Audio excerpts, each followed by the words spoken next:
Hello everyone, Wolfdanthegamer here, and welcome to Wolfdan's Opinion. In today's game we're going to talk about is Slave Zero. So pretty much this video is going to be unscripted, so it's pretty much going to be just me talking about the game and stuff. So if you have something to eat, or you want to do something right now, then I recommend you pop in something and listen, because I don't know how long this video is going to last. So yeah. So before I continue the game, all the footage that I got from the game is somehow darkened for some stupid ass reason. So it will be. So the game is. So the video itself is not. For I ask, the game does not look like you're seeing right now. It's not supposed to be like that. It's supposed to be a little bit brighter than that. And yes, I checked every video. I checked a couple videos to make sure that I'm making sure it's not supposed to look like that, but it is supposed to look like that. So obviously some kind of issue with my recording software. I did use the classic OBS software for this, so yeah. So please disregard the footage because it's not supposed to look like that, but it does run fine. So anyway, this is a mech-based game, mech-based action game. It's not like Mech Warrior or even the other mech games I seen. I only played Mech Warrior. I only played the Mech Warrior series, to be honest, but I will definitely say you don't have to play Mech Warrior to understand Slave Zero, because the gameplay is ridiculously easy to understand, even without a tutorial. I'd recommend you do check the controls and the options to make sure you know what you're doing without fumbling around, because it doesn't give you the tutorial right out of the gate. And the game has multiplayer, but unfortunately, this game is not well known. So multiplayer is kind of dead. I haven't tried it. To be honest, I'm not really interested in multiplayer. And apparently there was a Dreamcast version, which I never played because I never have a Dreamcast, and also I heard that version is a piece of shit because of poor frame rates and the graphics looking bad, and probably the controls are really messed up on the controller. It's probably easy to do on a controller, but like I said, I never tried the Dreamcast version, and I probably never will because I'm not interested in Dreamcast at this moment, and I don't have the means to record it. So yeah, please just. So I will not. So I'm looking at the PC version for this video. So anyway, story-wise, there's really not much to talk about. Nothing notable to talk about. It's just your typical dystopian future setting with a resistance and all that type of stuff. So I'm not even gonna try to explain what the story is. There is voice acting, but at best it's okay. Nothing memorable. Nothing really stands out as memorable to me. So overall, the story is not much to talk about there. But the gameplay we will talk about. So you do have a health bar system, but there's no armor. Why is there no armor in this game? Seriously, every single mech game up to this point has armor. MechWarrior has armor. Even the Earthsea series has armor, which I never played, and I'd like to give it a shot. I'd like to give it a shot one day if I can get it to work properly on my Windows 10 computer. So why is there no armor? Seriously, this is a fast-paced action game. Seriously, it's not like it's a simulation. It's more of a fast-paced. It's more of a third-person action shooting game, rather than a mech simulator.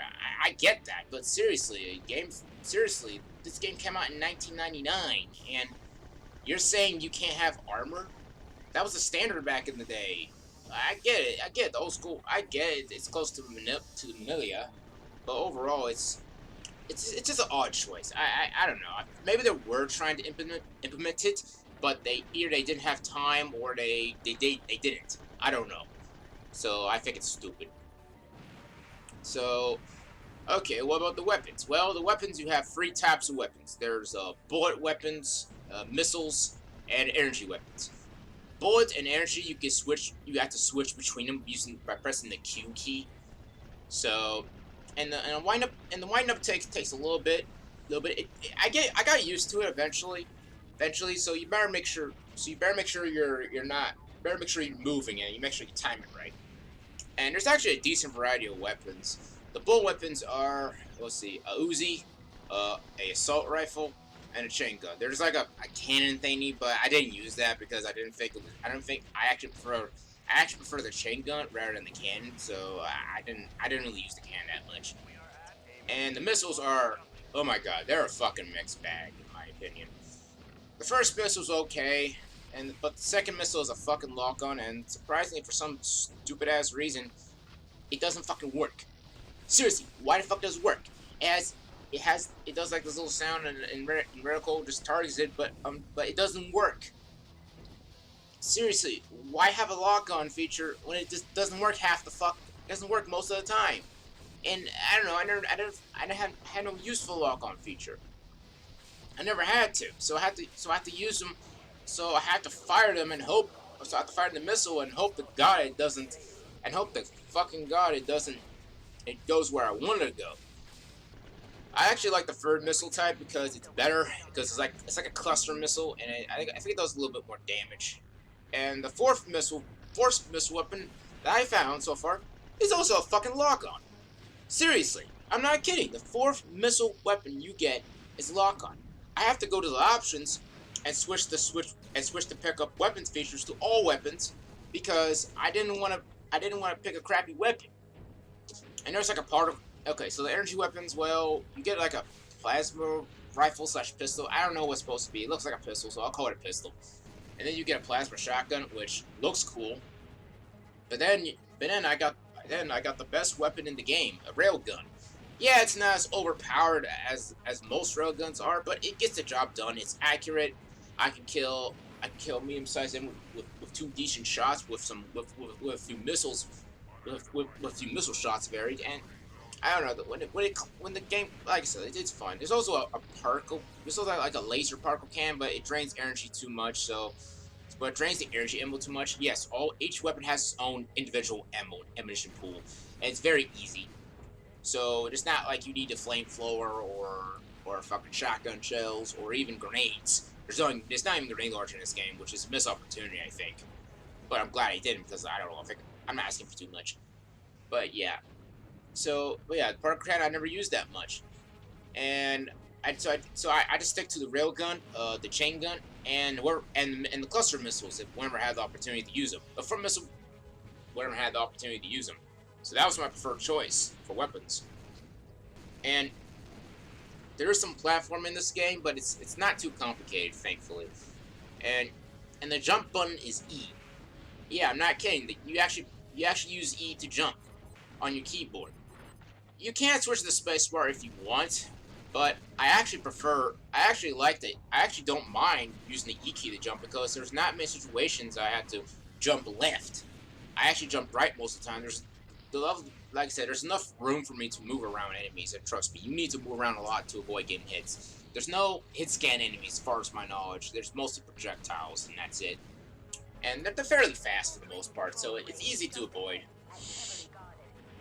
if you know what you're doing. I did play the game on medium difficulty, so it's not too hard. But so yeah, so overall, okay, so the music, well, the music's mostly techno for the most part. You either like it or hate it. Me personally, I thought it was alright for the game, and I thought it was, I don't know, I just didn't think it was nothing is worth listening to in the end. So it wasn't worth my time. And the game, and the visuals of the game, apparently the developers made an engine called the Ecstasy engine, for what I heard. And this is the only game that has it, and for good reason. The game didn't sell well. I don't know why. Like I said, the game, I don't know. Even for the time, I didn't think it looked too fancy. Other than the mechs, the mechs look cool. I will admit the art style for the mechs are pretty decent, are pretty good for the most part. They definitely took inspiration from the Gundam series and also a little bit from Ninja's Avalon, which is really nice. I don't know. I like the mech designs. They're cool. The city has some good parts, but here's the problem. You're playing through the industrial city. You're playing through the entire city. So there's no deserts, no forests. There's no slum area, which is a missed opportunity. I'm like, where's the slum area?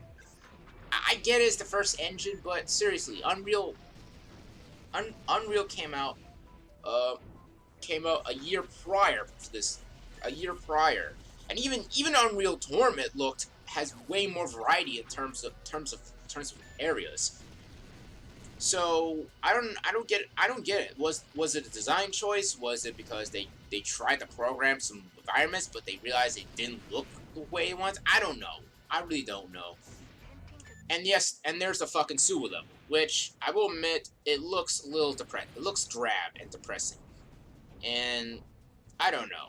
So overall, the level themes are not the best. You're pretty much going through a Blade Runner inspired city, which it took some inspiration from, but it's not Blade Runner. At the same time, it feels like something that I've seen. It feels like a dystopian city I've seen many times. And to be honest, other games done this way better with the sci-fi dystopian futures and stuff like that. So I don't understand why. So the game's visuals are a mixed bag. The mechs look good. There are some decent details with the city and stuff, and at least they didn't try to use pre-rendered cutscenes, which I'm glad. Obviously, the character models, and surprisingly, the human character models also a mixed bag. So, obviously, because you're a giant ass mech, you obviously it's supposed to be scale proportioned. Of course, obviously, this game was too ambitious for its game engine for the time. And well, let's take another good game for it. I'm gonna take another good game for example. MechWarrior 3, which I haven't played, but I also heard it's to some players, some fans, it's pretty much one of the last true mech games before mech games became pretty much disappeared, which is a shame because I love to see more mech games. I'm sorry. So overall, in MechWarrior 3, they actually have human character models in the mechs, and they look fine. But here, the small characters look like cardboard cutouts. It looks like something out of Paper Mario, like when Paper Mario where he does that transformation, and he turns into a side piece of paper, and he slips through cracks and stuff. Yeah, it kind of looks like that. Oh, so yeah, so I don't know. I get what they're trying to do, and it's a good effort, but you can do a lot worse. You can do a lot better with that. So, okay, so enough with the visuals. All right, so I want to talk about some of the bullshit moments that I went through because it's still bullshit. I like the game, but there are some things that is holding this game back from being a classic. Well, underrated classic, a gem in my opinion. So first off, I rage quit the game around 3 hours in because the difficulty curve just went up. I started finding these big robots. You're probably gonna see in the footage, but I'm not even gonna try to. I may try to incorporate if I can, because they're really fucking big. They have fucking plastic bullet projectile shots. They have a particle beam, which is and for some reason. And also, homing missiles. Yeah, these guys shoot fucking homing missiles. Why do their homing missiles hit me first, and I can't use my my homing missiles doesn't work on them? Bullshit. Fucking bullshit. That's what it is. Also, there's these robot guys who has a big ass shield. And they're all just small. There's like the smaller police type robots with small shields, but they're not a problem. But the big ones, those are a problem because I can't destroy the shields. I have to go around them to even get or take pot shots at them. I don't like that. That's not good enemy design. And here's an advice for any enemy developers: if you're designing seriously, go look at Doom 2016. They've done the shield enemies way better. I still hated them. But they weren't frustrating bad. And also the pinkies in Doom 2016, well, they charge at you. They don't just stand there and do nothing. And they give me opportunity to fucking kill them. So I don't what excuse is this? So in the shield I can't destroy. I have to either go around and risk taking damage because, well, it fires a explosive projectile, which is splat damage, is fucking ridiculous for some stupid reason. So yeah, there's a couple enemies that can go blow a fucking dick. The shield enemy is more of a fucking threat. And the reason why I got stuck, the reason why I stopped playing, because I went in the room with two of those big ass guys with homing missiles and lasers and plasma projectiles But also, I gotta go through a corridor with a fucking big shield robot with 2 small robots that chip away from my health. And with no armor, I can't tank it. I can't tank that damage. And there's no health kits. And seriously, maybe there is in the room I entered, but I can't find them for some reason. And trust me, it's hard to fucking survive. So, that's fucking stupid. And also makes matters even more fucking worse. Sometimes when I enter the room, a bunch of other fucking robots decide to kill me. Before I even have a chance to fight them. And they spawn, and they keep spawning. I'm like, oh my god, what the fuck? Seriously, that's not how you design a good level. I like challenge, but make it fair. Or make it to the point I can actually beat it. Ugh, fucking bullshit. Well, yeah, and also the bigger robots take way too many hits to kill. Even with the railgun, the chain gun, even the missiles. I'm like, what the fuck? I don't know. They started getting more bullet spongy for my own liking. So yeah, I didn't like that. I really didn't like it. So, and also the bosses. Well, I did fight some bosses, and well, there's only like one boss I can remember on top of my head, which is Remnant Prime. The reason why, because I actually fought him on top of skyscrapers, which I had to fight him. I had to jump across to each one to get a good vantage point. And then, yeah, and then because Remnant Prime actually separates into two robots, and they actually leap around like a dragon, leap around like a dragon or a snake, and he actually shoots at me, so I have to shoot at him using the railgun and the missiles. Eventually, they merge into Remnant Prime, and they actually use some kind of raining death attack. I forgot what it was. It's a raining death attack and destroy one of the buildings that you're standing on. So it does have a little bit of a challenge. And I thought that was a pretty good boss fight for the most part. But that's like the only boss I can think of on top of my head, because the rest of the bosses are bosses that I fought like many times in our video games before. So there's not much to talk about them because they have no different attacks, no strategy, and nothing really notable. Seriously, when I can talk about the Cyber Demon from the Doom games, then you have problems. That's not good boss design, in my opinion. So yeah, and also one time I got fucking killed by a train when I got fucking killed by a fucking train. I'm not kidding. I was going to destroy some satellite or relay dish of some kind, and all of a sudden, I was either fighting or something. Then all of a sudden, I got killed by a fucking train. And guess what? I had 93 health. That's fucking bullshit. Seriously, it's fucking bullshit, and I don't know what happened. The train is smaller than my character. What the fuck happened? Also, one time I clipped through a bridge, but I was able to clip out. I don't know what happened there. So I don't want to get the footage out because that's a waste of time. But yeah, that happened to me once. And one time I clipped through an area which I'm not supposed to do, but luckily I was able to get back to where I was. And also, there's fucking falling damage in this game. May I ask why there's falling damage in this game? Seriously, I'm a fucking mech. I can jump. I can shoot fucking guns. I can take shots. I can take pot shots from people, and I will. And fucking seriously, I know this is not. I know this game ain't Mech Warrior.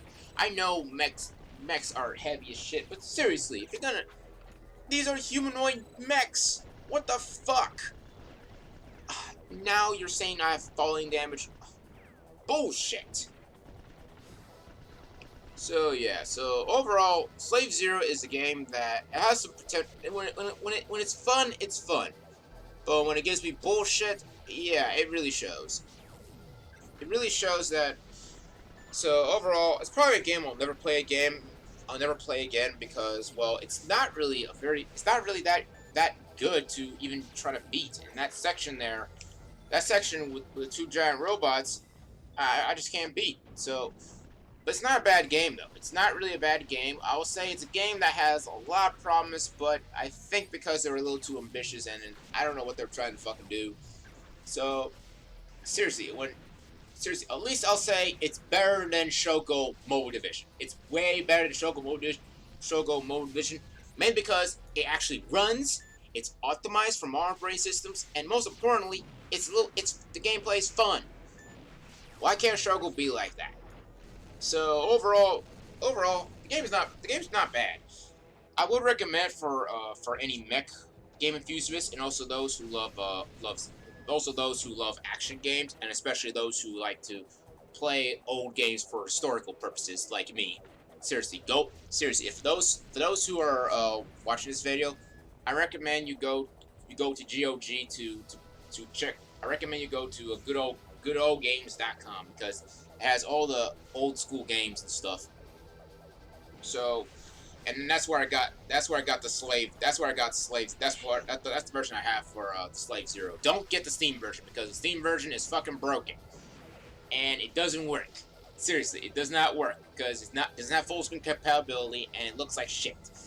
And seriously, it looks bad. So I wouldn't. Do not go for the Steam version. It's that bad. Go for the GOG version. In fact, if you're gonna play old school, if you're gonna play an old PC game, go to GOG. Seriously, because they usually run better. But yeah. So, but overall, that's my opinion of Slave Zero. It's a good game, but it's not something I want to play again because it's not something I want to play again. It feels like this game is done way better since then.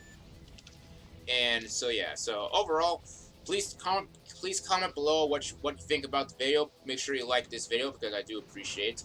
And be sure to subscribe for more Wolfdan's Opinion episodes, and also for live streams that I do for the channel occasionally. And also make sure you check my Patreon because, well, I do try to release the Wolfdan's Opinion episodes early that way, so that way you can watch them earlier before a few days before anyone else. So overall, so I hope I'll see you again in the next Wolfdan's Opinion, and I'll take any video game suggestions at this point. So any video game suggestions you want me to say, just hit me a comment and I'll look into it and I'll go from there. So until then, have a Wolfdan's day, everyone. Bye bye.